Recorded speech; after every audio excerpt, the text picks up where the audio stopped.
Έχουμε ποτέ αναρωτηθεί πόσες φορές την ημέρα κοιτάμε τον εαυτό μας στον καθρέφτη? Η εικόνα που εμείς βλέπουμε με άλλα μάτια από ότι ο υπόλοιπος κόσμος μας εχμαλωτίζει ή μας ελευθερώνει. Είμαστε άραγε εχμάλωτοι του καθρέφτη? Η αντίληψη που έχουμε για το πρόσωπο, για το σώμα μας, συνάδει με την αντίληψη που έχει ο κόσμος για μας? Είναι τελικά όλα ένας μύθος ή μια μεγάλη πραγματικότητα? Είμαστε οπαδοί του καθρέφτη ή εχμάλωτοι του?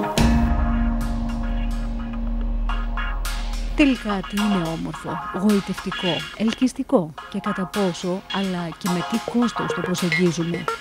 Ολόκληρες βιομηχανίες στήθηκαν πάνω στην έννοια της εικόνας, της ομορφιάς και της καλαισθησίας, με τους καταναλωτές να τρέχουν, να πιάσουν το άπιαστο. Είμαστε εχμάλωτοι του καθρέφτη? Μπορεί να γίνουμε εχμάλωτοι του καθρέφτη και στην εποχή που ζούμε, τα ερεθίσματα που έχουμε για να γίνουμε εχμάλωτοι του καθρέφτη μας κάνουν ακόμα πιο ευάλωτους σε αυτό. Τα κοινωνικά στερεότυπα δηλαδή, τα κοινωνικά που στερεότυπα. Μας περνάνε τι είναι όμορφο, τι είναι ιδανικό, τι είναι ελκυστικό. Ακριβώς. Δηλαδή, αν πάμε λίγο πιο πίσω σε προηγούμενα χρόνια, θα δούμε ότι το ελκυστικό το 15ο με το 18ο αιώνα ήταν φαινόταν ελκυστικό ένα σώμα το οποίο ήταν πιο στρογγυλό, πιο μεγάλο. Η γυναίκα... Να μου επιτρέψεις, ναι. Ζούμε και στο νησί της Αφροδίτης, το πρότυπο της οποίας ήταν το θελκτικό, το θηλυκό με τις καμπύλες. Ακριβώς αυτό, το σύμβολο της θηλυκότητας. Τι έγινε? Στο ενδιάμεσο, τον 20ο με 21ο αιώνα, με τα μέσα μαζικής ενημέρωσης, όπως εξελίσσονταν τα μοντέλα, τα fashion shows, ήθελαν τη γυναίκα να γίνεται συνέχεια πιο αδύνατη και όσο πιο αδύνατη, τόσο πιο ελκυστική, τόσο πιο σεξουαλική. Δυστυχώς και ο ίδιος ο Κύπριος ο καταναλωτής έχει γίνει δέσμιος του, αν ονομάσουμε, του δυτικού κόσμου, της υπερβολής. Και αυτό έχει να κάνει, όταν μιλώ για την υπερβολή, δεν μιλώ μόνο για την υπερβολή της διατροφής όσον αφορά στη μεγάλη ποσότητα. Η υπερβολή πολλές φορές γίνεται και στην στέρηση του ίδιου του οργανισμού του. Παίζει στα άκρα δηλαδή. Ακριβώς. Ένα άτομο που μπορεί να νιώσει ανασφάλεια με το βάρος του. Λίγοι είναι αυτοί που θα κάνουν μια ισορροπημένη διατροφή. Αρκετοί, όχι όμως όλοι, να το διορθώσω, αρκετοί, αλλά όχι όμως όλοι, που θα κάνουν μια προσπάθεια με την υγιεινή διατροφή και την άσκηση να παντρέψουν τα δύο, ούτως ώστε να φτάσουν στο επιθυμητό βάρος που ήδη νιώθουν.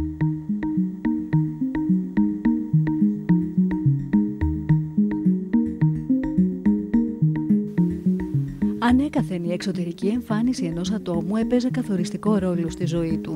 Η οικογένεια, η πρώτη κοινωνία, διαμορφώνει την εικόνα που έχει ένα παιδί για τον εαυτό του, αλλά και καθορίζει τις διατροφικές του συνήθειες, όχι μόνο σαν παιδί, αλλά και μετέπειτα, ως ενήλικας. Μεγαλώνουμε κι εμείς και τα παιδιά μας με τα πρότυπα της σταχτοπούτας που ήθελε να την εξαφανίσει η μητριά της. Και εδώ έχουμε και το χαρακτηριστικό καθρέφτη, καθρεφτάκι μου, πες μου ποια είναι η πιο όμορφη στον κόσμο. Μάλιστα. Άρα αρχίζουμε σιγά σιγά. Ο καλός είναι πάντοτε ο υπότης. Ο κακός είναι άσχημος. Ευτυχώς τα τελευταία χρόνια βλέπω ότι αυτό το φαινόμενο έχει ξεκινήσει να καταργείται. Δηλαδή, αν δούμε τα νεότερα παραμύθια και τις νεότερες κινηματογραφικές ταινίες που βγαίνουν για τα παιδιά, που και αυτό πλέον είναι πολύ ελκυστικό για τα παιδιά να βλέπουν ολόκληρη την εικόνα και να την ακούν. Όπως ο Σρέκ, για παράδειγμα, ή η Ωραία και το Τέρας, που είναι πιο παγιά παραμύθια, αλλά τώρα τελευταία γίνεται μεγάλος λόγος για αυτά. Βλέπουμε ότι το μοντέλο αυτόν του όμορφου και του καλού ξεκινά τα τελευταία χρόνια να καταργείται. Ναι. Το μεγαλύτερο μήνυμα που θέλω να περάσουμε σήμερα είναι στους γονείς. Σταματήστε να ασχολείστε συνέχεια με το ωραίο και μάθετε τα παιδιά τι σημαίνει υγεία. Είναι καιρός να εκπαιδεύσουμε τα άτομα για να νοιάζονται, να προσέχουν και να αγαπούν τον εαυτόν τους προσπαθώντας συνέχεια να τον ολοκληρώσουν. Τι σημαίνει ολοκληρωμένος άνθρωπος? Ολοκληρωμένος άνθρωπος σημαίνει να έχω φαγητό, να είμαι υγιής, να έχω μια στέγη, να έχω τον εαυτό μου μέσα με ασφάλεια, να έχω φίλους και τελικά να παίρνω συναισθήματα, να ανταλλάσσω αγάπη και οτιδήποτε άλλο αφορά τη ψυχή μου και το μυαλό μου να το αναπτύσσω όσον καλύτερα μπορώ εγώ με τις δυνατότητες που έχω. Αυτό σημαίνει ολοκληρωμένος άνθρωπος. Τα παιδιά πλέον είναι τα σφουγγάρια από τι ακριβώς κάνουμε εμείς. Αυτό, αν δεν δώσουμε εμείς τα κατάλληλα παραδείγματα, δεν θα τα εισπράξουν και δεν θα τα ζυμώσουν ακριβώς σαν το δικό τους τρόπο ζωής. Να πούμε ότι έχουμε παρατηρήσει και από πολλές έρευνες που έχουν και στην Κύπρο και στο εξωτερικό, ότι ένας από τους βασικούς παράγοντες της παιδικής παχυσαρκίας είναι ότι άλλαξαν οι διατροφικές συνήθειες της ίδιας της οικογένειας. Πλέον βλέπουμε ότι αρχίζει να φεύγει, εγώ λέω ότι έχει πάρα πολύ μεγάλο ρόλο αυτό, το βασικό γεύμα της ημέρας που θα πρέπει να είναι το μεσημεριανό. Στην ψυχολογία η έννοια της εικόνας του σώματος έχει να κάνει με την αντίληψη του κάθε ατόμου για την εξωτερική του εμφάνιση.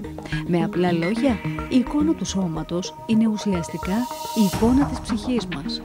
Η αντίληψη που έχουμε για την εξωτερική μας εμφάνιση επηρεάζεται από πολλούς παράγοντες.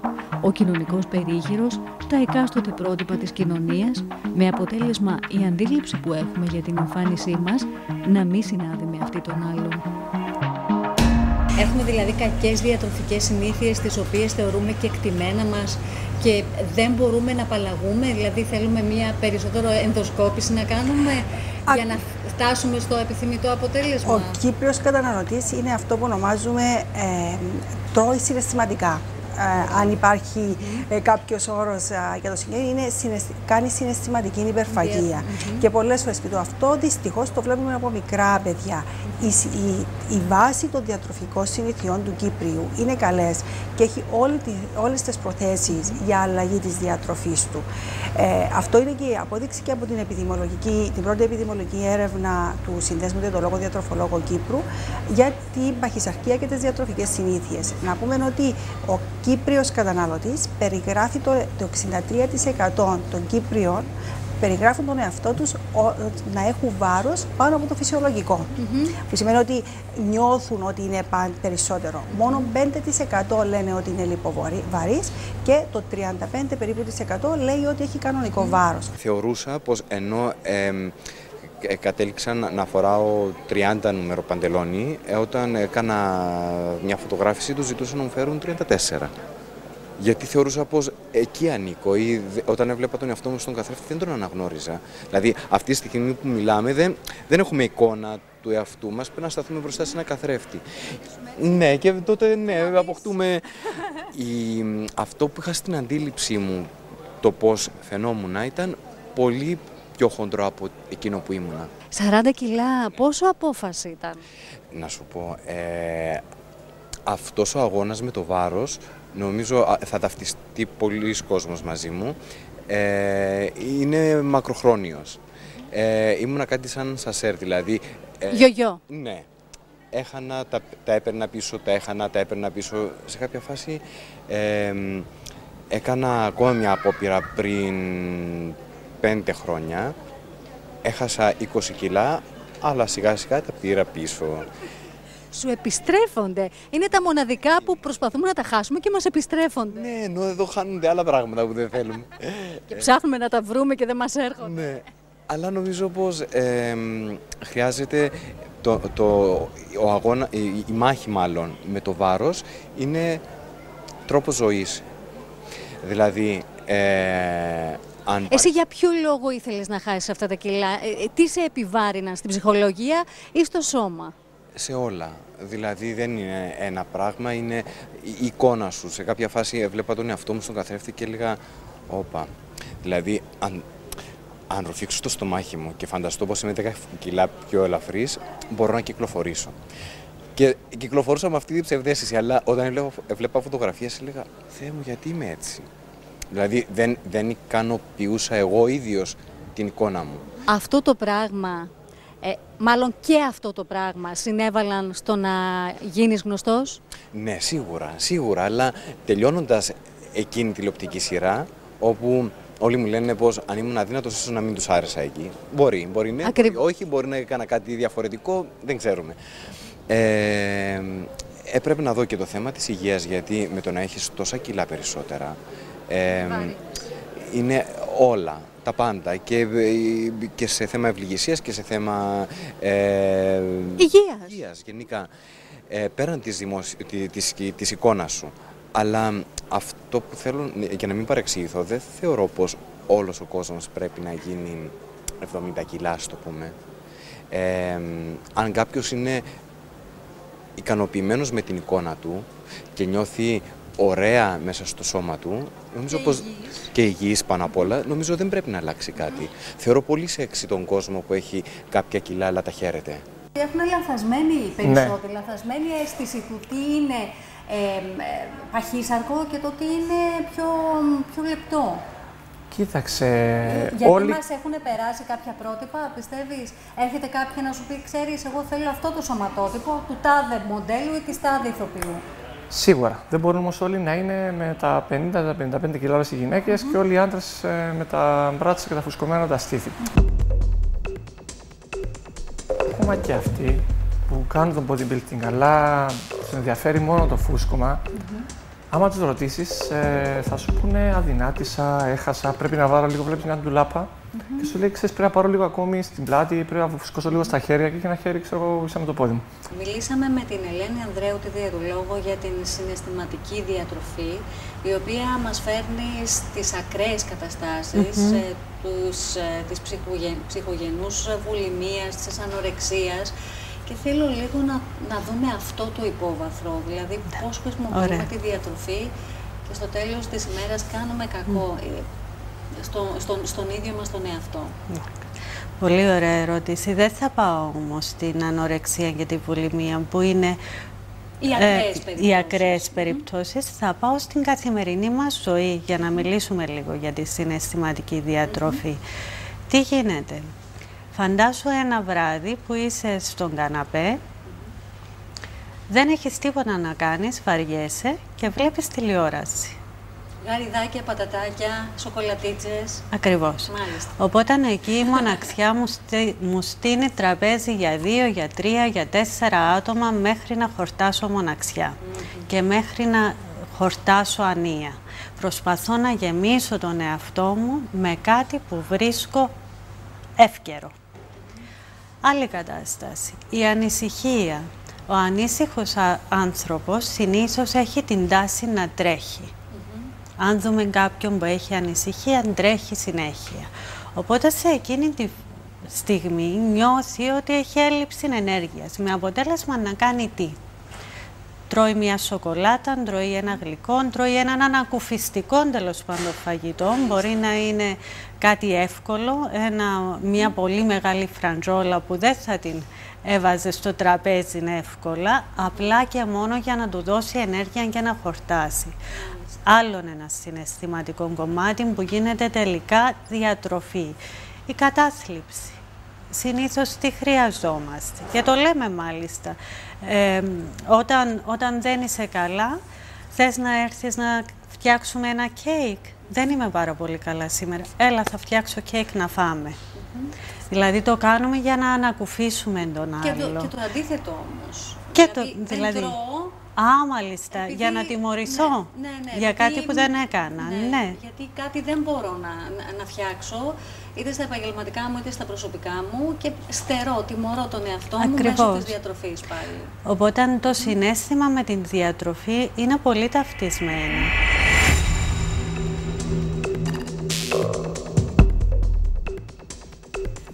Μεγάλο ενδιαφέρον επιδεικνύεται τα τελευταία χρόνια από ερευνητές στις ψυχολογικές πλευρές της αισθητικής πλαστικής χειρουργικής.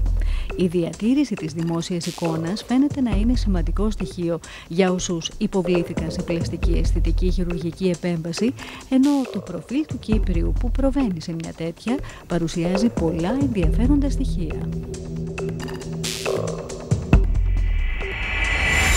προσπαθήσαμε λίγο να διερευνήσουμε το προφίλ των Κυπρίων που κάνουν πλαστική επέμβαση. Το πιο σημαντικό για μένα συμπέρασμα στην όλη αυτή εργασία είναι η λεγόμενη εσωτερική και εξωτερική εστία ελέγχου. Βασικά χωριζόμαστε σε δύο κατηγορίες όλοι οι άνθρωποι. Όσοι έχουμε εσωτερική εστία ελέγχου, πιστεύουμε πολύ στον εαυτό μας, πιστεύουμε στις δυνατότητές μας, σε αντίθεση με την υπόλοιπη μερίδα του πληθυσμού, που πιστεύουμε όπως ό,τι κάνουμε στη ζωή μας, το κάνουμε με το μέσον, επειδή έχουμε το θείο μας βουλευτή υπουργό. Λοιπόν, η συντριπτική πλειοψηφία των ατόμων που κάνουν πλαστικές επεμβάσεις στην Κύπρο έχουν εσωτερική εστία ελέγχου. Δηλαδή είναι άτομα που πιστεύουν στον εαυτό τους, πιστεύουν στις δυνατότητές τους, πιστεύουν ότι η εξωτερική τους εμφάνιση είναι σημαντικό πράγμα στην ανέλυξή τους, στην προσωπική τους ζωή, στην επαγγελματική τους ζωή. Άρα ουσιαστικά τι έδειξε αυτή η έρευνα? Ότι τα άτομα στην Κύπρο που ασχολούνται με την πλαστική χειρουργική είναι άτομα συνειδητοποιημένα, γνωρίζουν τι θέλουν, πιστεύουν στον εαυτό τους και δεν φοβούνται να αλλάξουν κάτι πάνω τους, γιατί πιστεύουν ότι αυτή η αλλαγή θα τους βελτιώσει και τον εσωτερικό τους κόσμο και τον εξωτερικό τους κόσμο, αλλά και την ανέλυξή τους, το επάγγελμά τους ως προσωπικότητες. Είχατε όμως και μια έκπληξη σε αυτή την έρευνα. Ναι, υποθέτω ποιοι κάνουν. Λοιπόν, σύμφωνα με αυτή την έρευνα, έδειξε ότι ως επάγγελμα τα σκύπτρα κρατάνε οι εκπαιδευτικοί. Ναι, είναι κάτι το οποίο δημιουργεί απορία. Κάποιος θα πίστευε ότι τα άτομα που ασχολούνται με την προβολή, με την καλλιτεχνία, με την τηλεόραση. Αυτό ήξερα και εγώ πριν έρθω Κύπρο. Έτσι. Αυτό δηλαδή μου έκανε και εμένα εντύπωση. Βέβαια, η γνώμη δικιά μου, χωρίς να είναι επιστημονικά αποδεδειγμένο αυτό, το εκπαιδευτικό επάγγελμα στην Κύπρο είχε κάποια καλά τις τελευταίες δεκαετίες. Οπότε τα άτομα που επέλεγαν αυτό το επάγγελμα ήταν άτομα που είχαν αυτή την λεγόμενη εσωτερική εστία ελέγχου. Δηλαδή ήταν πολύ καλοί μαθητές, ήταν άνθρωποι που πίστευαν στον εαυτό τους, στις δυνατότητές τους. Οπότε ίσως γι' αυτό αυτή η κατηγορία του επαγγέλματος τους αρέσει να ασχολείται με την εξωτερική τους εμφάνιση.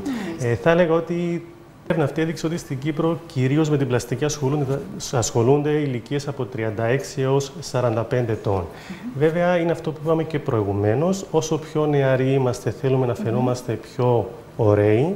Γι' αυτό φτιάχνουμε χαρακτηριστικά που μας κάνουν πιο ωραίους, τη μύτη μας, τα αυτιά μας. Ενώ όσο μεγαλώνουμε σε ηλικίες, θέλουμε να φαινόμαστε πιο νέοι. Άρα κάνουμε lift, βλεφαροπλαστική, ανόρθωση στήθους. Η ηλικία όμως που έδειξε η έρευνα ότι ασχολούνται κυρίως με την πλαστική χειρουργική είναι από 36 έως 45. Η εμφάνιση πλέον έχει πάψει να είναι αποκλειστικό προνόμιο των γυναικών. Έτσι. Άλλωστε ένας σύγχρονος άντρας είναι αναγκασμένος να εργάζεται και σε μεγάλες ηλικίες. Μπορεί εμένα ο παππούς μου, ας πούμε, στα 50 του να ήταν παππούς, ένας τώρα 50, 60, 70 άντρας είναι ενεργός. Σίγουρα ενδιαφέρονται και οι άντρες τα τελευταία χρόνια. Συνήθως τι κάνουν οι άντρες? Αποτριχώσεις, καθαρισμούς. Είναι πιο απαιτητικοί από τις γυναίκες? Όχι, δεν μπορείς να πεις. Όχι.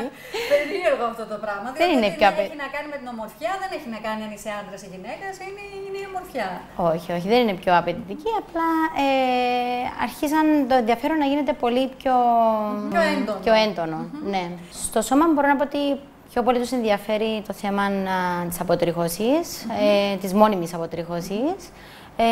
Και για το πρόσωπο, όταν υπάρχει κάποιο ιδιαίτερο πρόβλημα, είτε με σπυράκια, ακμήν, ουλές, ρητίδες, χαλάρωση, όλα αυτά. Δίνεις μεγάλη σημασία στην εικόνα σου? Δίνω και δεν δίνω. Εικόνα όταν λέμε, να σου βάλω δύο καλούπια, εικόνα όταν λέμε άλλο είναι η εμφάνιση και άλλο είναι η δημόσια εικόνα σου. Από τη μια μεριά το στυλ σου, ενδυματολογικά, και από την άλλη το στήσιμο, η συμπεριφορά, το στάτους. Εντάξει, όσον αφορά τον ντύσιμο, ενδυματολογικά και όλα αυτά, ανέκαθεν έδινα. Και τότε όταν ήμουν συνάδελφος δημοσιογράφος. Αλλά και τώρα γενικά πρέπει να είσαι πάρα πολύ προσεκτικός. Είναι αναπόφευκτο ότι δεν μπορείς να κάνεις όλα όσα θα μπορούσες να έκανες κάτω από κάποιες άλλες συνθήκες. Υπό την ιδιότητα τώρα του πολιτικού. Γιατί πλέον κρίνεσαι από όλους και κάθε σου πράξη. Εκείνο όμως το οποίο εφαρμόζω είναι να είμαι αυτός μου. Όπου και να είμαι αυτός μου, να κάνω αυτό το οποίο Νιώθω ότι θα πρέπει να κάνω μέσα σε λογικά πλαίσια και ποτέ μα ποτέ να μην θεωρείς τον εαυτό σου υπεράνω τον άλλο. Αυτό είναι ότι χειρότερο για έναν πολιτικό και έναν νέο πολιτικό, ο οποίος μπαίνει σε αυτή την πορεία και αλίμονο, εάν θα επικαλεστώ αυτό το οποίο λέει και ο αγαπημένος μου πρόεδρος της Δημοκρατίας, αν την κονσέρβα την ανοίξεις και πάρει αέρα, τότε έχει χαλάσει το προϊόν. Άρα, αν πάρει τα μυαλά σου αέρα, τότε έχεις ξεφύγει και ο κόσμος θα το αντιληφθεί. Ότι δείξεις θα πάρεις. Δεν νομίζω ότι έχει να κάνει με την εμφάνιση βαρύτητα που θα δώσεις σε έναν συνάδελφό σου ή οτιδήποτε. Είναι απλά οι γνώσεις, αν θέλεις, και η συνεργασία που έχεις σε διάφορες επιτροπές με κάποιους συναδέλφους που δίνεις ή θα δώσεις στο τέλος της ημέρας ή όταν περάσουν κάποιοι μήνες ή χρόνια, όταν θα γνωριστούν περισσότερο, θα το δώσεις ή όχι βαρύτητα. Δεν θεωρώ ότι τα ρούχα και η ενδυμασία είναι αυτό που παίζει ρόλο. Ούτε και για τον κόσμο. Παρόλο που αρκετοί είναι αυτοί οι οποίοι σχολιάζουν την ενδυμασία ενός βουλευτή, ενός πολιτικού προσώπου και κρίνουν. Θέλω να πιστεύω ότι θα πρέπει να μας κρίνουν. Με αυτά που λες, αλλά και με αυτά που δείχνεις. Ναι, θα έπρεπε όμως να μας κρίνουν με αυτά τα οποία λέμε και πράττουμε κυρίως.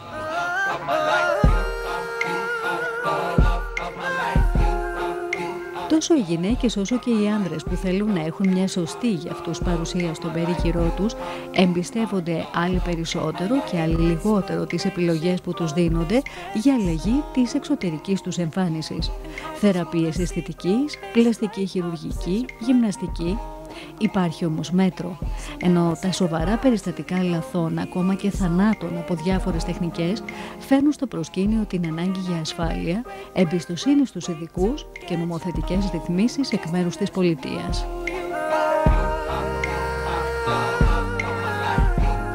Να καταρρύψουμε λίγο και αυτό το μύθο που υπάρχει σχετικά με την ασφάλεια. Εσείς, σαν ειδικός συγκεκριμένος, τι θα μπορούσατε να πείτε, τι συστήνετε όσον αφορά την επιλογή του σωστού πλαστικού ή ακόμα και της συγκεκριμένης μεθόδου, από ποιον πρέπει να γίνεται? Καταρχήν ισχύει αυτό που έλεγα... Είναι πρόσφατα και τα γεγονότα με... Καταρχήν να πούμε ότι ισχύει και στην πλαστική, όπως και σε όλα τα επαγγέλματα, αυτό που έλεγαν οι αρχαίοι Έλληνες. Πάμε πάντοτε στους επαΐοντες. Άρα, ο μόνος που μπορεί να μας καθοδηγήσει σωστά, που είναι εκπαιδευμένος, είναι ο πλαστικός μας χειρουργός. Η ασφάλεια από θέμα υγιεινής, από τη στιγμή που γίνει σωστά και επαγγελματικά, δεν υπάρχει κανένα πρόβλημα, γιατί έχει να κάνει με την επιφάνεια του δέρματος. Δεν μπαίνει εσωτερικά ώστε να δημιουργήσει προβλήματα. Απ' την άλλη, βέβαια, άμα δεν είναι επαγγελματίας κάποιος και χρησιμοποιήσει βελόνες επαναχρησιμοποιημένες, μελάνια τα οποία είναι μολυσμένα, οτιδήποτε, θα σου δημιουργήσει προβλήματα. Πάλι όμως. Κανονικά θα πρέπει να ελεγχόμαστε από το υγειονομικό, ναι. Συνήθως το υγειονομικό κάνει κάποιες εκστρατείες και ελέγχουν τους αποστηρωτές, ένα άλλο. Και είναι ο μόνος τρόπος για να ελέγξει κάτι. Αν και στην Κύπρο δυστυχώς δεν έχει γίνει αυτό το πράγμα τόσο καλά όσο θα έπρεπε. Τώρα έχουν ξεκινήσει και τα ελέγχουν λίγο καλύτερα. Αυτό εδώ τώρα λοιπόν που κάνουμε, τι ακριβώς είναι? Είναι οι διάφορες γραμμές που μπορούν να βελτιωθούν με διάφορα ενέσιμα. Είτε αυτό λέγεται Botox, είτε λέγεται ιαλουρονικό οξύ, είτε λέγεται λίπος. Έχουμε στη φαρέτρα μας διάφορα υλικά που μπορούμε να γεμίσουμε διάφορες γραμμές για να βελτιώσουμε την εμφάνιση του προσώπου μας. Αλλά επαναλαμβάνω, την εμφάνιση είτε για αισθητικούς λόγους, αλλά είτε και για επανορθωτικούς. Γιατί, για παράδειγμα, μια κοπέλα που μεγαλώνει σε ηλικία, σε αυτές τις περιοχές εδώ ατροφή, στα μάγουλα, στις σπαριές. Άρα μπορούμε να τις γεμίσουμε με λίπος. Αυτό μπορεί να συμβεί σε ασθενείς που είναι οροθετικοί. Για παράδειγμα, στο AIDS. Άρα και μια πάθηση μπορεί να μας προκαλέσει μια αλλίωση στο πρόσωπο που να χρειάζεται να επισκεφτούμε τον πλαστικό μας χειρουργό. Μάλιστα. Όσον αφορά αυτά τα γεμίσματα που λέμε, μερικές φορές δεν αλλοιώνουν το πρόσωπο. Ο σκοπός πάντοτε εγώ είναι φυσικό αποτέλεσμα.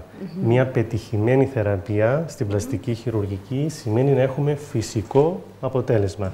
Να το τονίζουμε αυτό συνεχώς. Βέβαια, δεν μας ενδιαφέρει να πετάξουμε ένα υλικό στο πρόσωπο απλά για να γεμίσουμε μια γραμμή. Ουσιαστικά είσαι ένας άνθρωπος μέσα στη μόδα, είσαι ένας άνθρωπος που κινείσαι στο χώρο, συστήνεις σε άλλες γυναίκες ή ενδεχομένως και πελάτησες σου να ασχοληθούν λίγο με την αισθητική, χωρίς αυτό να σημαίνει να προβούν σε κάποια εννοείται επέμβαση. Και συστήνω, τα συζητάω, γιατί καταρχήν επειδή εγώ ασχολούμαι πολύ, μ' αρέσει ό,τι μπορώ, ό,τι και να κάνω το λέω και όλες τις πελάτησές μου. Άρα εδώ έρχεσαι στο επόμενο που θα ρωτούσα. έχει σπάσει το ταμπού πια? Όχι, βέβαια. Εγώ τι κάνω το λέω. Γιατί? Κάποτε μιλούσαν για τη φυσική ομορφιά των γυναικών ή ακόμα και των αντρών πια. Μάλιστα. Τώρα, όταν θα πεις ότι έκανα κάτι πάνω μου, ίσως κάποιοι πούνε γι' αυτό δικαιολογείται. Κάτι μου έλεγες όμως πριν για τον καθρέφτη. Δεν σημαίνει ότι είναι παραμόρφωση. Φτιάχνουμε κάτι. Το προσαρμόζουμε σύμφωνα με τον εαυτό μας.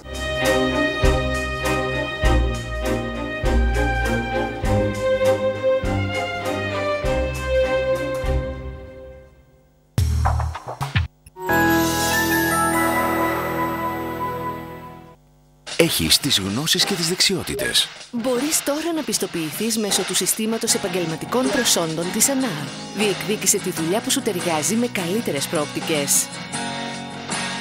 Έργο εγκαθίδρυση και λειτουργία συστήματος επαγγελματικών προσόντων στην Κύπρο. Επενδύοντας στην κοινωνία. Αρχή ανάπτυξης ανθρώπινου δυναμικού. Τηλέφωνο 22 390 300. Στην Ευρωπαϊκή Ένωση κάθε 3,5 λεπτά χάνεται ένας εργαζόμενος από αίτια που σχετίζονται με την εργασία του. Κάθε 4,5 δευτερόλεπτα ένας εργαζόμενος πέφτει θύμα ατυχήματος. Σωστή εκτίμηση του κινδύνου στην εργασία σημαίνει ασφάλεια και υγεία για κάθε εργαζόμενο. Για να προλάβετε το ατύχημα, λάβετε μέτρα για την ασφάλεια και την υγεία στην εργασία σήμερα. Έχεις εργοδοτούμενους. Έχεις συμβόλαιο ευθύνης. Κοινωνική προσφορά ΡΙΚ.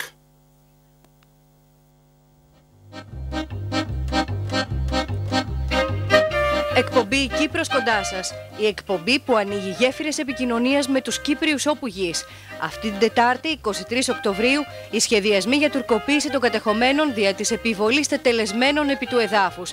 Ποια μέτρα θα προταθούν ως αντικίνητρο με στόχο να μην αλλάξει χέρια το σύνολο της ελληνοκυπριακής ακίνητης περιουσίας στα κατεχόμενα.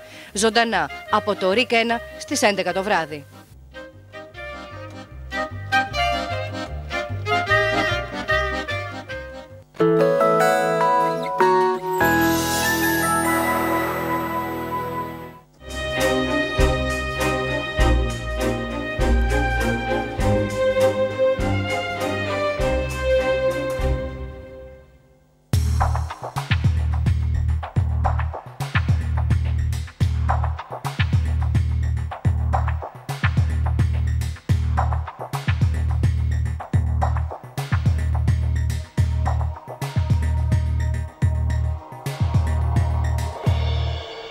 Συνήθως τι ζητάνε οι γυναίκες? Για το πρόσωπο, ας πούμε. Τι ζητάνε να κάνουν? Ποιες είναι οι πιο διαδεδομένες τεχνικές, θεραπείες? Βασικά, οι πιο διαδεδομένες που έχουμε τώρα είναι η μεσοθεραπεία και το RF, οι ραδιοσυχνότητες, όπου εφαρμόζονται και στο σώμα αλλά και στο πρόσωπο. Και με τις τεχνικές αυτές μπορούμε να διορθώσουμε οποιοδήποτε πρόβλημα υπάρχει στο δέρμα, όπως είναι ουλές, παννάδες, ρητίδες, χαλάρωση, ακόμα και στην πρόληψη καινούριων ρητίδων. Πόσο μακροχρόνια είναι αυτά τα αποτελέσματα? Δηλαδή υπόσχονται πράγματα που μπορεί να μην κάνουν? Είναι αρκετά εντυπωσιακά τα αποτελέσματα και μάλιστα χωρίς να χρειάζεται χειρουργική επέμβαση και ανώδυνα. Το πιο σημαντικό. Για το σώμα τι υπάρχει? Για το σώμα, βασικά για την αντιμετώπιση της κυταρίτιδας και του τοπικού πάχους, χρησιμοποιούμε τελευταίας τεχνολογίας μηχανήματα, όπως είναι πάλι οι ραδιοσυχνότητες, cavitation, κρυολιπόλυσης, όπου ο συνδυασμός όλων αυτών μας φέρνει τα καλύτερα αποτελέσματα για τα προβλήματα.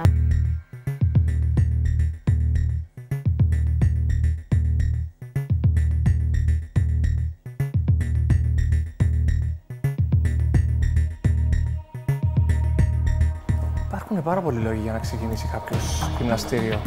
Κάποιοι γιατί απλά τους αρέσει η γυμναστική. Είναι ο ένας λόγος, αλλά δεν είναι ο μοναδικός. Κάποιοι γιατί τους επιβάλλει ο γιατρός, για λόγους υγείας. Κάποιοι για λόγους αισθητικής, εξωτερικής εμφάνισης και αυτά. Κάποιος γιατί απλά αντί να πάει σε μια καφετέρια να περάσει την ώρα του, πάει στο γυμναστήριο. Γιατί θα βρει τους φίλους του, θα βρει είτε κοπέλες είτε άντρες για να κάνει τις κοινωνικές του υποχρεώσεις. Εντάξει, υπάρχουν διάφοροι λόγοι για να... Τι συναντάς εσύ περισσότερο? Δηλαδή, όταν έρχεται κάποιος και λέει θέλω να κάνω γυμναστική, ποια είναι τα επιχειρήματά τους? Ποιο Ποιος είναι ο λόγος που έρχονται να κάνουν γυμναστική? Λοιπόν, από τους πελάτες σου? Οι πιο πολλοί πελάτες, εντάξει, εγώ πιο πολύ δουλεύω με γυναίκες.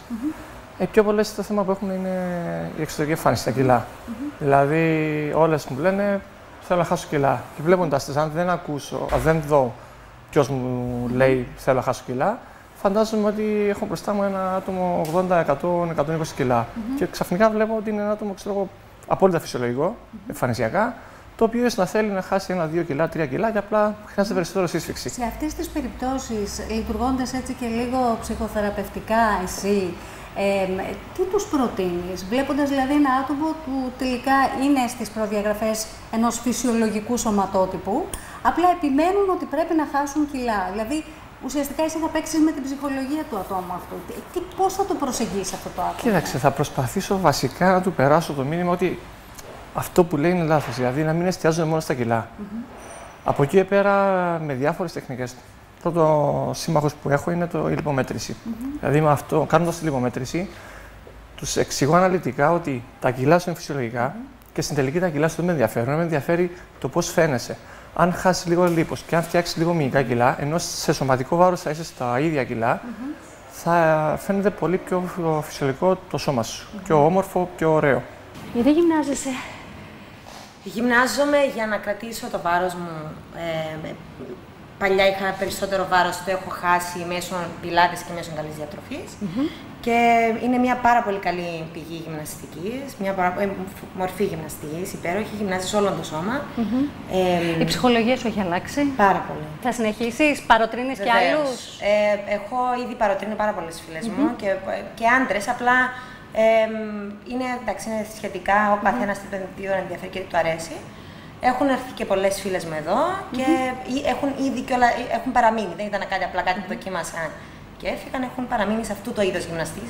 Ασχολούμαι πάντοτε με τη γυμναστική, παρόλο που το επάγγελμά μου είναι τελείως διαφορετικό. Για μένα είναι η μόνη διέξοδος. Καταρχάς, αποβάλλει το στρες, το άγχος. Είναι μια πηγή ευεξίας, αναζωογόνησης, ηρεμίας, γαλήνης. Και γυμναζόμουν με πάρα πολλούς διαφορετικούς τρόπους. Έκανα aerobics, έκανα anaerobia άσκηση, δοκίμασα και με τα βάρη. Πέρασα από πάρα πολλά στάδια και κατέληξα στο πιλάτες. Ουσιαστικά δηλαδή είσαι μέσα στη γυμναστική και φροντίζεις την εικόνα σου. Όσον αφορά τη δουλειά σου, η οποία έχει να κάνει με το φαίνεστε, είσαι μια δικηγόρος η οποία πρέπει να πρεσβεύεις, πρέπει μάλλον να εκπροσωπείς και αυτό που λες εμφανισιακά. Χωρίς να σημαίνει ότι τα άλλα επαγγέλματα δεν το κάνουν.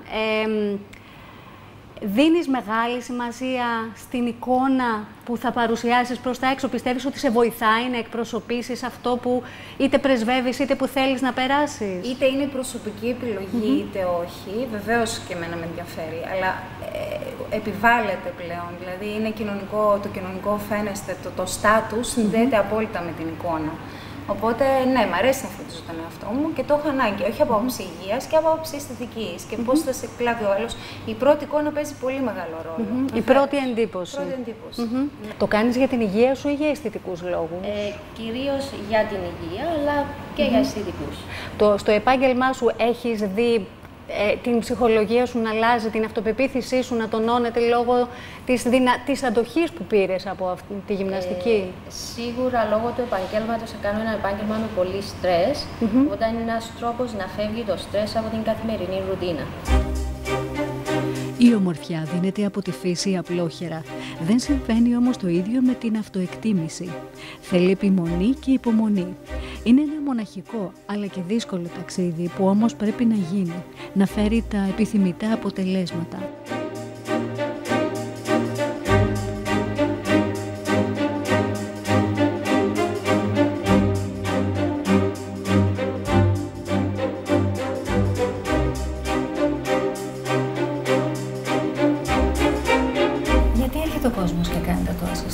Μεγάλη ιστορία.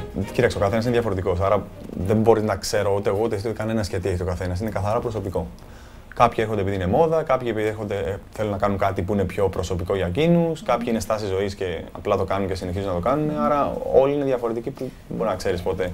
Εσύ τι συναντάς περισσότερο, δηλαδή ποια είναι η επιχειρηματολογία του άλλου που θέλει να κάνει ένα τατού? Κοίταξε, συνήθως πλέον λόγω των media και επειδή πλέον η κατάσταση έχει ξεφύγει λίγο το τίνι του τατού, έχει γίνει πολύ μόδα. Άρα πλέον το 80% των πελατών το κάνουν επειδή είναι απλά μόδα ή επειδή θέλουν να γράψουν κάτι πάνω τους που συμβολίζει κάτι για εκείνους. Αλλά είναι λίγοι αυτοί που το πάνε λίγο παραπάνω. Το κατακρίνεις αυτό, δηλαδή? Όχι, καθόλου. Ο καθένας μπορεί να κάνει. Όχι, προς Θεού. Ο καθένας μπορεί να κάνει ό,τι θέλει. Είναι καθαρά προσωπικό αυτό το πράγμα. Δηλαδή, εγώ είμαι υπεύθυνος για να κάνω κάτι όσο καλύτερα μπορώ. Το τι θέλει να κάνει ο καθένας θα συζητήσω μαζί του και από εκεί και πέρα βρίσκεις τη λύση και το κάνεις. Απλά είναι καθαρά προσωπικό το τι θα κάνει ο καθένας. Μ' αρέσει και με τέχνη του τατού. Αν σ' αρέσει η τέχνη. Ναι, μάλιστα. Δηλαδή, μπορεί κάποια στιγμή να πας να μάθεις. Εντάξει, δεν το σκεφτούμε έτσι. Σ' αρέσει απλά να είναι το σώμα σου, γιατί βλέπω ότι φροντίζεις το σώμα σου, έτσι. Μ' αρέσει. Ποια πιστεύεις θα είναι η αντιμετώπιση του κόσμου απέναντί σου, οι συγγενείς σου, οι φίλοι σου, η κοπέλα σου? Εντάξει, ο κόσμος στην Κύπρο θεωρεί το λίγο περίεργο, αλλά εντάξει. Γιατί? Ξέρει. Δεν έχεις μπει στη διαδικασία να το... ασχολούμαι, εμένα αρέσει και με εννοώ γάμο, ας πούμε, εγώ αυτή να μπορεί να πει ο καθένας, αλλά μες στην Κύπρο έχουν το λίγο παρεξηγημένο το πολύ το τάτου. Σίγουρα είναι στάση ζωής. Για εμάς, ας πούμε, που έχουμε κάνει όλο το σώμα μας και είμαστε έτσι πιο περίεργοι και φαινόμαστε εξωγήινοι στον κόσμο, είναι στάση ζωής, αλλά είναι τόσο εσωτερικό που δεν υπάρχει λόγος να το εξωτερικεύσεις στον κόσμο για να καταλάβει. Δεν είναι μόνο η επιφάνεια και δεν είναι μόνο. Όχι, έχει να κάνει. Φαντάσου ότι έχεις κάθε μέρα αυτό το πράγμα, το κουβαλάς μαζί σου. Δηλαδή, όπου και να πας, ό,τι και να κάνεις, θα σε κρίνουν. Anyway, αυτό το πράγμα παίζει παντού, έτσι. Δεν είναι μόνο με το τατού. Ναι, η εικόνα το ότι βλέπουμε. Εντάξει, αυτό σίγουρα είναι το δύσκολη υπόθεση, αλλά αυτό έχει να κάνει πάλι από το άτομο. Ναι. Όπως πολλοί πελάτες μου λένε, μα θα έρθει το αφεντικό μου στην τράπεζα και θα μου πει ή θα με απολύσουν. Του λέω, αυτό έχει να κάνει με σένα. Αν εσύ δεν δώσεις το δικαίωμα, ο άλλος δεν έχει το δικαίωμα να κρίνει κάτι που κάνεις πάνω στο σώμα σου που είναι καθαρά προσωπικό. Σίγουρα δεν σου λέω να πας στην τράπεζα για να έχεις τατού στο λαιμό σου ή στο πρόσωπό σου ή στα χέρια σου και να φαίνονται. Γιατί όπως και να κάνουμε η κοινωνία που ζούμε είναι τέτοια, αν και είναι λάθος για μένα αυτό το πράγμα, αλλά είναι έτσι και πρέπει να το δεχτούμε. Αλλά απ' την άλλη δεν μπορεί να δώσει το δικαίωμα σε κανέναν να κρίνει κάτι το οποίο είναι προσωπικό.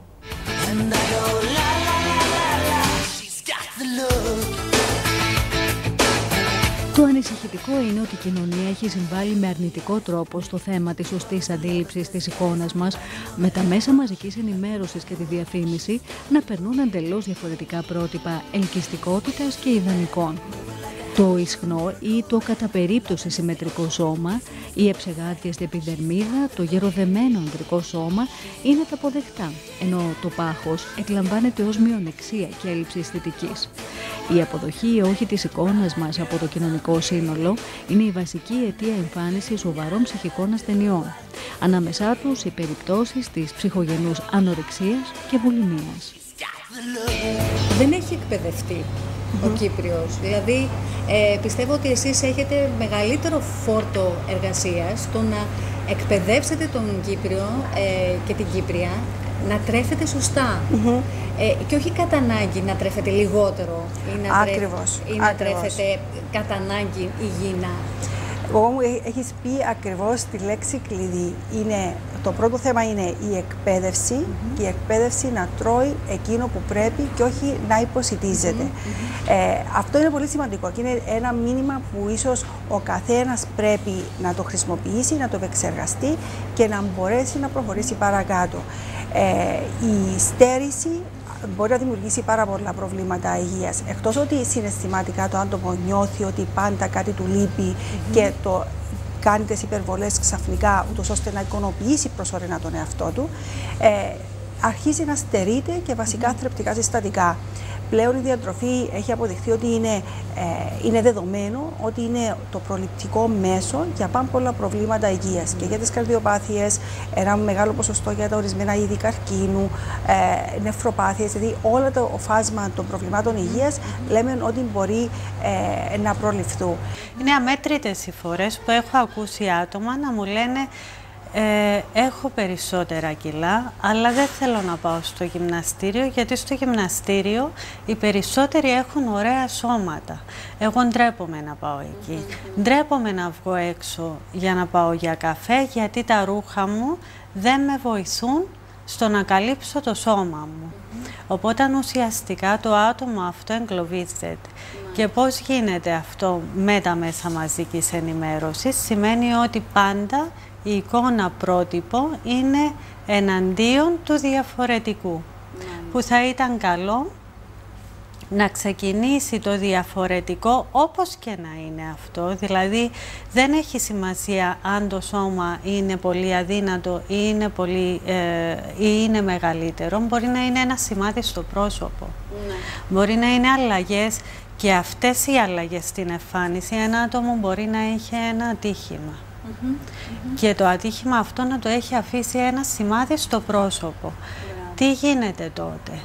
Η αδύνατη γυναίκα που μετά από 2-3 γέννες αλλάζει το σώμα της. Τι γίνεται τότε? Ή και σε περιπτώσεις ατόμων που υφίστανται κάποια μορφή αναπηρίας. Ακριβώς. Όταν μάθουμε ότι το διαφορετικό είναι αποδεκτό, τότε αυτά τα άτομα σταματούν να βλέπουν την πληγή και συνεχίζουν να ζουν κανονικά, σαν αποδέχοντας οι ίδιοι τον εαυτόν τους, και είναι πλέον σύνολο μιας κοινωνίας, μιας ομάδας. Ο κάθε φωτογράφος έχει το δικό του στίγμα. Τα μέσα όμως, τα έντυπα, τα ηλεκτρονικά, μιλάμε περισσότερο για το έντυπο πια, προσπαθούν να περάσουν κάποιες άλλες εικόνες, κάποια άλλα πρότυπα.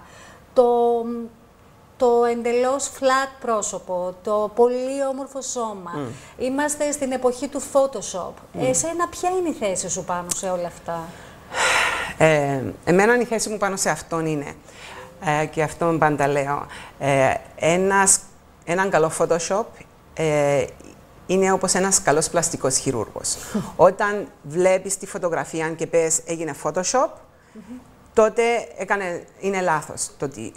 Η επεξεργασία είναι λάθος. Όπως ένας πλαστικός χειρούργος, όταν βλέπεις τον άλλον και λέει η μύτη αυτή σαν να μην πηγαίνει με το πρόσωπο ή έκανες τη μύτη σου πλαστική, σημαίνει κάτι επί λάθος.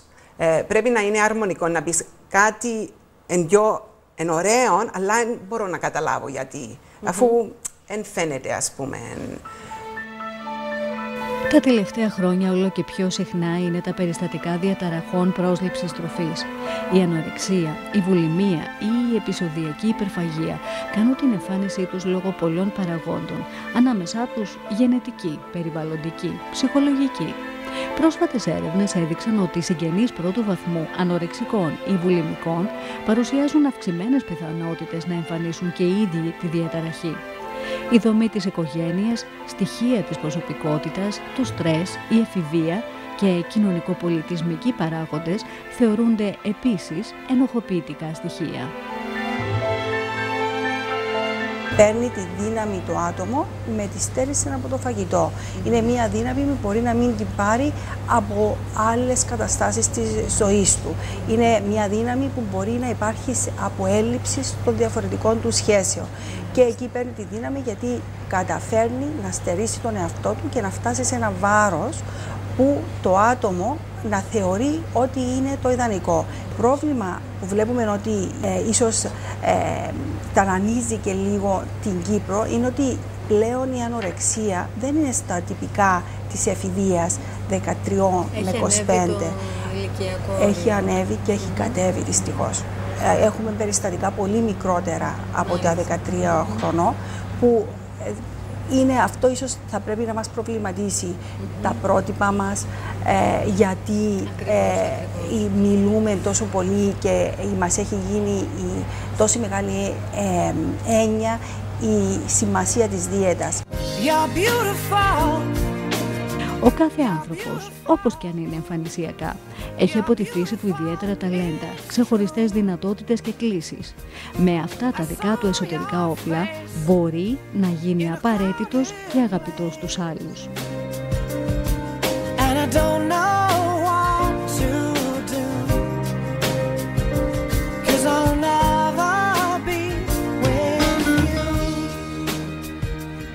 Δεν συμφωνείς στο αψεγάδιο σου, εσύ συμφωνείς στο να βγάλεις τη διαφορετικότητα, την προσωπικότητα του κάθε ανθρώπου έξω. Ναι, αλλά σίγουρα... Με τις ρητίδες του, όχι.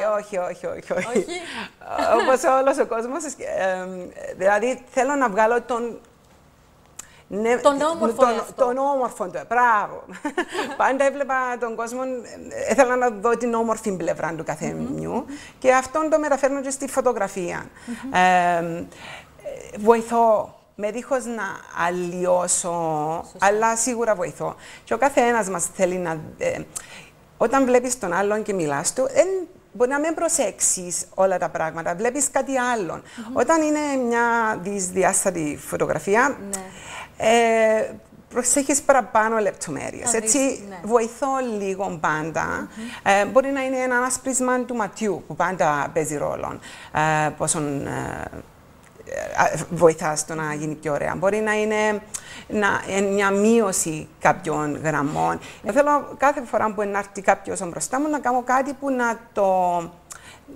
να το αγαπήσει, να το θέλει και να τον κάνει πάντα να νιώθει ωραία όταν το βλέπει.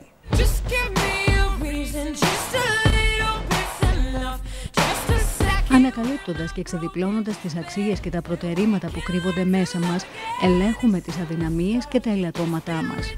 Ο καθρέπτης τότε δεν μπορεί παρά να δείξει αυτό που το άτομο ήδη αισθάνεται. Μια παρουσία που ακτινοβολεί δυναμισμό, πίστη και σεβασμό στον εαυτό. Και έτσι μπορεί ο καθένας να γίνει αρεστός και αποδεκτός. Είσαι ικανοποιημένη από την εικόνα σου ή κάνεις κάτι διαφορετικό για να την αλλάξεις? Όχι, είμαι ικανοποιημένη. Χαίρομαι. Εσύ? Και εγώ πηγαίνω χορό, προσπαθώ να προσέχω τη διατροφή όσο μπορούμε. Είσαι ικανοποιημένη όμως ως ένα βαθμό με την εμφάνισή σου, απλά θέλεις να τη βελτιώσεις? Ναι, θέλω να βελτιώσω. Πόσο προσέχεις την εμφάνισή σου? Βλέπω ότι έχεις τατού παντού. Κάνω τατού. Είναι στάση ζωής αυτά ή το κάνεις από μιμητισμό? Όχι, αρέσκουν. Αυτά όλα έχουν κάποιο συμβολισμό? Ναι. Μπορείς να μας πεις κάποιον? Έναν για την Ομόνια, ο Τσεκεβάρα, Τριφύλλι. Ξέρεις ότι αυτά θα τα έχεις πάντα πάνω σου, έτσι? Ναι. Είσαι ικανοποιημένος όμως ότι θα είναι πάνω σου και άμα αλλάξει ομάδα? Αφού κάνω τατού. Δεν με ενδιαφέρει τόσο η εμφάνιση, αλλά η άνεση. Το ρούχο μας προσδιορίζει μερικές φορές? Ναι, πιστεύω ναι. Προσδιορίζει το χαρακτήρα του κάθε ανθρώπου, πιστεύω. Πώς φροντίζεις την εμφάνισή σου? Είσαι ικανοποιημένη από την εμφάνισή σου? Ναι, κάνω το καλύτερο που μπορώ, εννοείται. Καλά μες ημέρας, ειδικά εδώ στην Κύπρο έχουμε ψηλή θερμοκρασία αντιλιακή. Είσαι ικανοποιημένη με τα κιλά σου, με επισκέπτεσαι σε κάποιο γυμναστήριο? Είμαι ικανοποιημένη, αλλά πάντοτε έχω στόχο για κάτι καλύτερο. Εννοείται. Λόγω δουλειάς ή λόγω ψυχολογίας? Όλα μαζί. Νομίζω εμείς οι γυναίκες τα έχουμε λίγο όλα. Έχεις δει να αλλάζει ο τρόπος που σε βλέπουν κάποιοι όταν θα αλλάξεις το look σου? Ο τρόπος που με βλέπουν δεν νομίζω, αλλά είναι όντως έντονη η αλλαγή αν φύγεις από ένα στυλ και πας άλλο και ο κόσμος θα σου πει τη γνώμη του, είτε γιατί έχεις βάλει, έχεις χάσει κιλά, είτε από το στυλ. Σε προσδιορίζουν τα ρούχα? Αρκετά. Και επίσης είναι πολύ σημαντικό από τη ψυχολογία, ανάλογος πώς νιώθω, θα ντυθώ και ανάλογα κάθε φορά. Πόσο φροντίζεις την εμφάνισή σου? Πας γυμναστήριο, αθλείσαι? Εντάξει, όχι πολλά. Τι απ' όλα? Κάνουμε λίγο γυμναστική, λίγο τροχάδι, οπότε βρίσκουμε ελεύθερο χρόνο. Τούτον κράμε το έλατον, πάμε καμιά μοδικασία. Το μαλλί είναι μόδα ή είναι στάση? Είναι μόδα, εντάξει, ασχολούμαστε με κοσμοτική. Τα ρούχα σου πιστεύεις ότι σε προσδιορίζουν, επιλέγεις ρούχα βάσει του χαρακτήρα σου ή επειδή είναι μόδα? Βάσει του χαρακτήρα μου, ποτέ βάσει της μόδας. Άρα πιστεύεις ότι ένα ρούχο μπορεί να μας προσδιορίσει αλλά και μπορεί και να μας αλλάξει την ταυτότητα? Ναι, έχει πολλά άτομα που ακολουθάνε τη μόδα και δεν τους πάει καν στο σώμα, στο στυλ, γενικά. Εσύ είσαι εξοικειωμένη με την εικόνα σου ή κάνεις πράγματα για να την αλλάξεις, να τη βελτιώσεις? Λόγω του ότι ζω στο εξωτερικό, ίσως δεν κάνουμε όσα κάνουν εδώ στην Κύπρο ή στην Ελλάδα. Είμαστε λίγο πιο, ξέρεις, θα φορέσουμε ό,τι θέλουμε, ό,τι μας αρέσει τέλος πάντων. Δεν πρέπει να είσαι αυτά τα στερεότυπα της Κύπρου που είναι... Ξέρεις, αυτό είναι στη μόδα, τρέξτε όλες να το πάρετε και αυτά. Προσέχετε την εμφάνισή σας, τα κιλά σας, κάνετε γυμναστική? Δεν κάνω αυτό, δεν έχω ώρα. Γιατί? Άμονο. Μόνο περπατάτε, άρα προσέχετε την υγεία. Ναι, δεν τρώμε πολλά. Πόσο προσέχεις την εμφάνιση? Καθόλου. Αντίθετα. Καθόλου. Δηλαδή δεν πας στο γυμναστήριο ούτε... Στο γυμναστήριο, αλλά δεν θα προσέξω απαραίτητα τι θα φορέσω όταν βγω έξω. Αυτό δεν συνάδει λίγο με το κόσμημα το υπέροχο. Σε μέρα, με πετύχατε σε μέρα. Κατά τα άλλα είμαι πολύ χύμα. Σε άλλη φάση θα με πετύχατε με All Star, με... Είναι όμως στάση ζωής κι αυτό. Ναι, είναι στάση ζωής, αλλά... Μπορεί η δικιά σου η στάση ζωής να είναι η αφηρημάδα ή μπορεί να είναι το χύμα. Είναι όχι η αφηρημάδα. Ωραία, είναι όμως μια στάση ζωής. Εάν σε ντύνανε με τακούνι καλή ώρα... Είναι ωραίο, αλλά για λίγο. Για λίγο. Πιστεύεις ότι η εμφάνισή μας δείχνει, κατά προέκταση δείχνει το χαρακτήρα μας?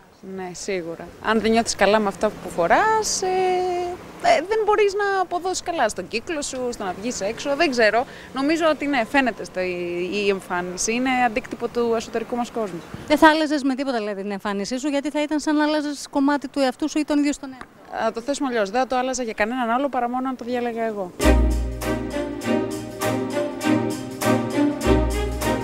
Ο ψυχολόγος και ιδρυτής της ατομικής ψυχολογίας Alfred Adler είπε ότι το πιο δύσκολο πράγμα τελικά για τον άνθρωπο είναι να γνωρίσει τον εαυτό του και να καταφέρει να τον αλλάξει.